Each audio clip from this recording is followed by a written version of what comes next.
संक्रांति, इसे संक्रांत भी कहते हैं। 14 जनवरी के दिन संक्रांत होती है। सवेरे हलवा पूरी या खीर बनाते हैं और खिचड़ी रेवड़ी रुपए मूंग की दाल और चावल मिलाकर मिनसकर ब्राह्मण को देते हैं। साथ में सामर्थ्य होने पर कोई भी 14 चीजें मिनसकर गरीबों में बांट देते हैं। संक्रांत के 360 प्रकार के नेक होते हैं, जिसमें से कुछ नियम इस प्रकार हैं, कुछ नेक इस प्रकार हैं। गुड़ की भेली। गुड़ की भेली देते समय बहू ससुर जी से कहती है, लीजिए पापा भेली, दिखाओ अपनी थैली या हवेली। दूसरा नेग, मेवा मठरी। फल मेवा मठरी देते समय बहू सासू जी से कहती है, लीजिए माजी मठरी, खोलिए अपनी गठरी। तीसरा नेग, पति को पान खिलाना। पति को पान खिलाकर पत्नी कहती है, लो सैया जी पान, रखो सदा हमारा मान। चौथा नेग, पति को छुहारे देना। पति को छुहारे देकर पत्नी कहती है, लो सैया जी छुहारे, सदा रहो हमारे। पांचवा नेग, देवर को बादाम। छलनी में बादाम देकर भाभी देवर से कहती है, लो देवर जी बादाम, बनिए रहे हमारे गुलाम। छठा नेग, नंद को मनाना।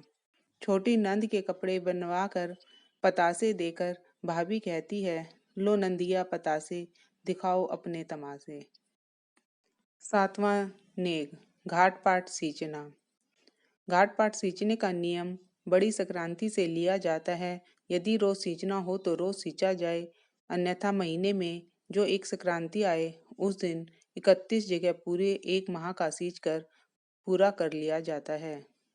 अपने घर के आगे थोड़ा सा गोबर रखकर उस पर जल के छींटे देकर गोबर पर रोली की 7 बिंदी लगाकर चावल चढ़ाए जाते हैं।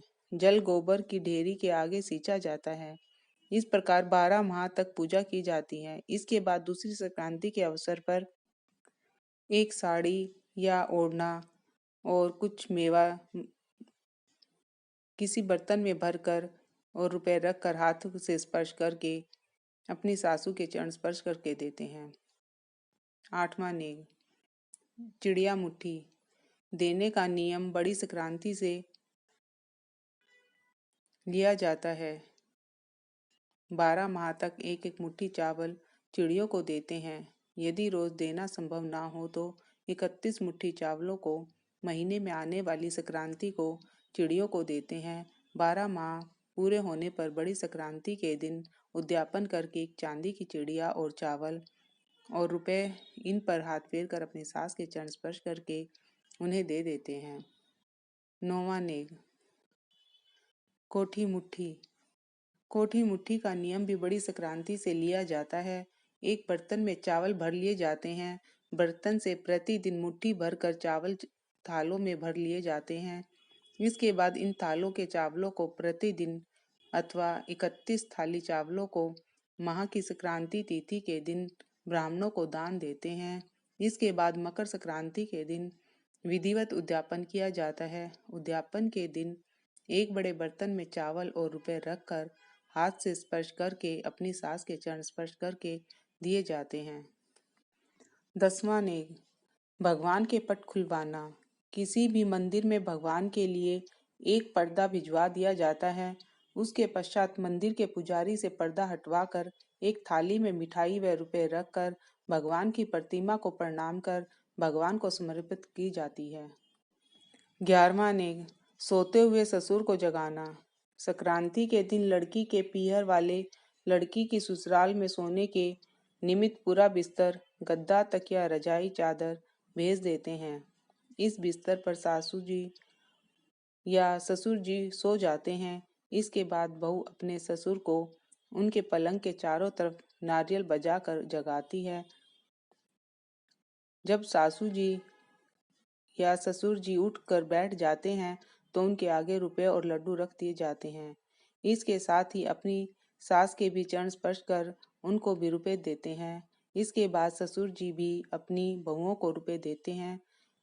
यदि लड़की के मायके से स्त्रियां भी आती हैं तो उन्हें चाहिए कि वे अपने साथ ही रुपए और लड्डू लेकर आएं और दामाद का तिलक कर उसे भी रुपए दें। इस अवसर पर लड़की की सास को भी रुपए दिए जाते हैं। रूठी हुई सासू जी को मनाएं। संक्रांति के दिन रूठी हुई सासू जी को मनाएं। संक्रांति के दिन सासू जी गुस्सा होकर अपने कमरे को छोड़कर किसी दूसरे कमरे में बैठ जाती है। इस पर बहू रूठी हुई सासू को मनाकर उन्हें कपड़े पहनाकर रुपए देती है तथा चरण स्पर्श करती है और सासू जी से निवेदन करती है कि वे अपने कमरे में चलें। इस पर सासू जी अपने कमरे में आकर और प्रसन्न होकर अपनी बहू को आशीष देती हैं।